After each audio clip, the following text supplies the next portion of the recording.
Could saving too much for retirement actually hurt you? It sounds crazy, but hear me out. Imagine your retirement strategy is like Goldilocks porridge. Too little savings, too much, or just right. Today we're going to discuss how over-saving can actually hurt your retirement. We'll also talk about how you can strike the right balance between enjoying life now and still preparing for the future, and what the right amount is to save for retirement.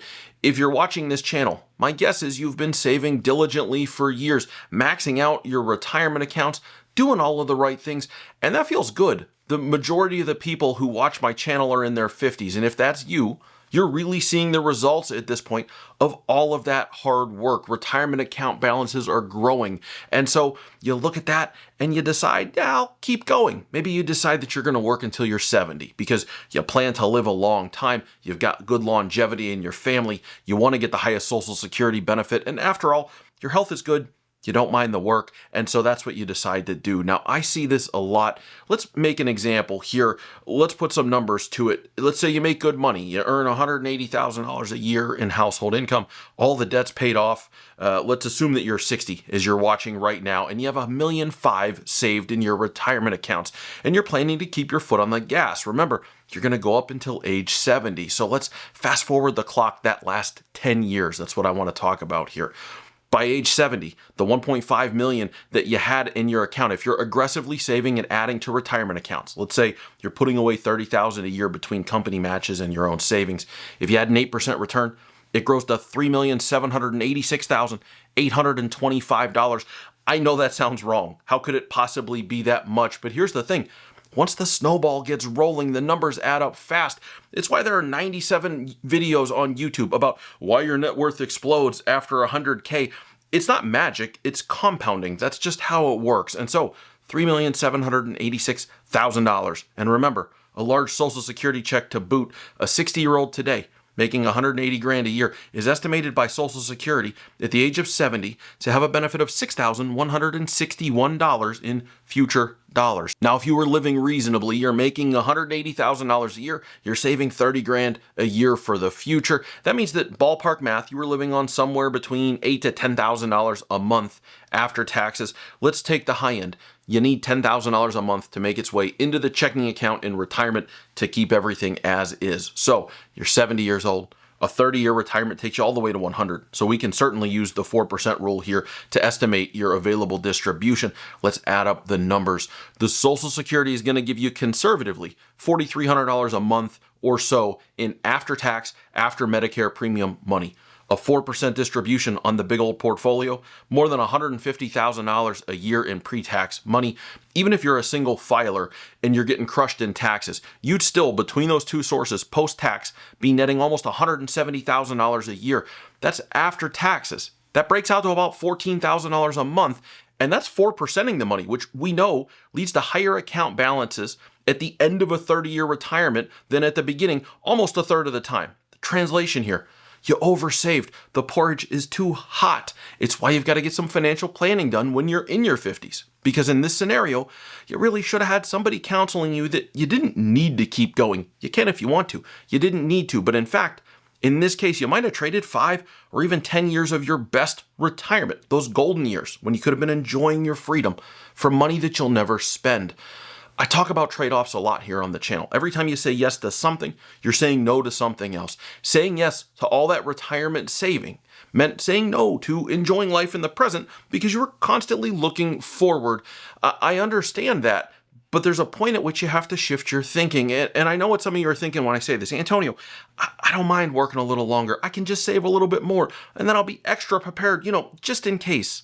Let me share what I've learned from decades of speaking with people in your shoes. I'm the voice of the future here. I've spoken with hundreds of people over my career who are near the end of their retirements.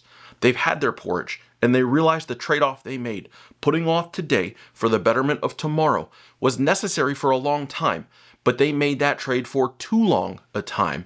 And in the end, they wish they'd have flipped the switch sooner, started enjoying life sooner. Instead, They missed out on their best retirement, and they traded it for a very good retirement and a big pile of money that they'll never use. So that begs the question, how do you balance saving for the future, not ending up with cold porridge in this case, while still living today, not trading away too much life in the pursuit of the higher retirement account balances?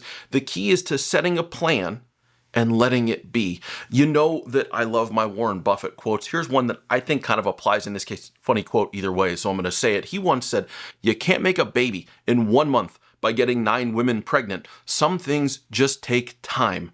Retirement saving is like that. Set it on autopilot. Check in occasionally, but don't overthink it. Trust the process and give it time. Now, during the accumulation phase, you're in your 50s and you're still working, you're still accumulating.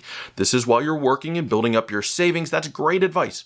Until you get about 10 years from retirement, then you need to start to make some tweaks in preparation for living in the other financial system, the retirement system, in the distribution phase. So, 2 sets of rules coming for you right now.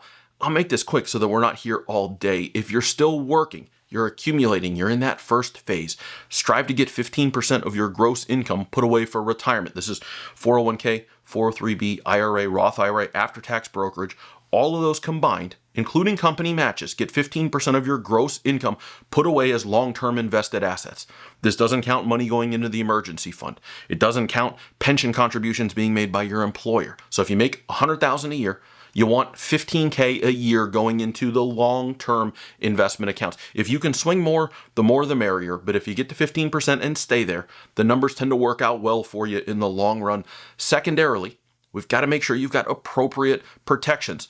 Life insurance and disability insurance to protect you and your family financially during that phase. And finally, unless you're a high-income earner, think north of $250,000 a year or so, unless you're that, try to get as much of that 15% into Roth money, whether it's Roth IRA, Roth 401k, Roth 403b.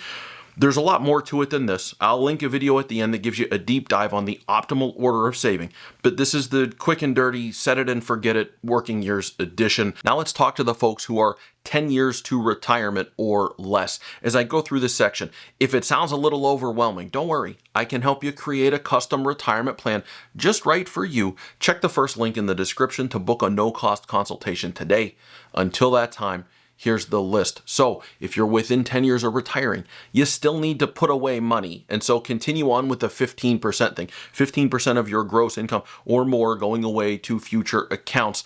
But at this point, you also need to do some extra things in preparation of crossing into the retirement system. Step 1, figure out what you want your retirement to be. Start digging into your goals, the bucket list items, what the day-to-day will look like. Quantify as much of this as possible. This is not a quick process.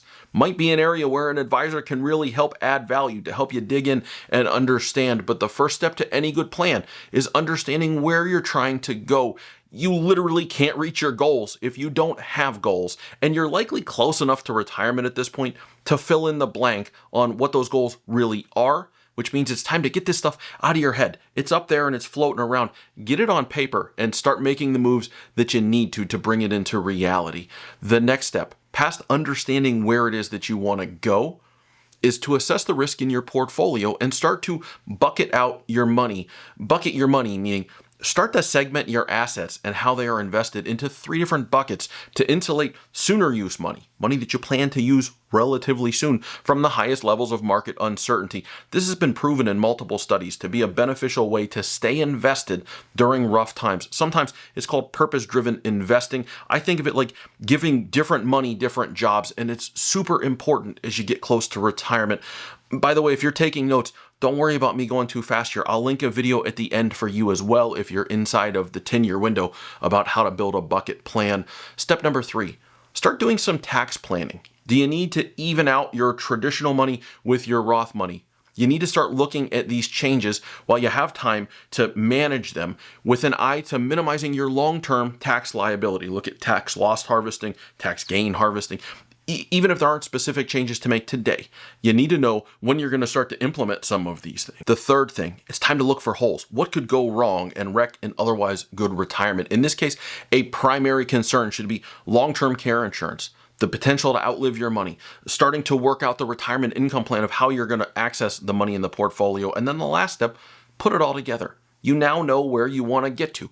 You have sketched out a plan for your income taxes, for your retirement income, for your investment management, some of the risk that you may encounter, and then see how things look. This is the point where you might find that you're actually much closer to being able to retire than you think. This is the point where you save yourself 5 or 10 years of saving and investing. So now let's get to, how do you know when enough is enough? When can you consider retiring? There's no hard and fast rules here, as evidenced by the laundry list of plans that I just dropped on you that you need to have before you can take the plunge into actual retirement. But just like the 4% rule, which is trash for an actual income plan, but it's a solid guideline on what you can ballpark spend, I'm going to give you a solid guideline here on how much is enough. Just know that this varies person to person. Your mileage may vary, as they say. Now, we're only going to consider Social Security and retirement savings here if you own a business, if you have rental property, if you have a pension. Those are going to meaningfully change what I'm about to share with you. But for a very normal scenario, you're retiring, you got Social Security coming in some form, and you've got a retirement portfolio, and you're trying to figure out if you've got enough. That's what we're going to look at. So let's start with a normal retirement age of 67. Normal, that's full retirement age for Social Security for most folks watching this video who haven't retired yet. I happen to be a big fan of retiring early, but let's start with looking at age 67. Let's say that you make 100 grand a year. In retirement, you should be looking to replace 70 to 80% of your pre-retirement income. In this case, let's say that $80,000 will do the trick. We'll go on the high side. You've got Social Security coming, you got money from your portfolio, but how much of each will you have and how much will you need? Let's break down the math. With Social Security, if you made $106,000 a year at full retirement age, you would expect a benefit of $38,751 per year. If we need roughly $80,000, that means we need another $42,000 from your portfolio.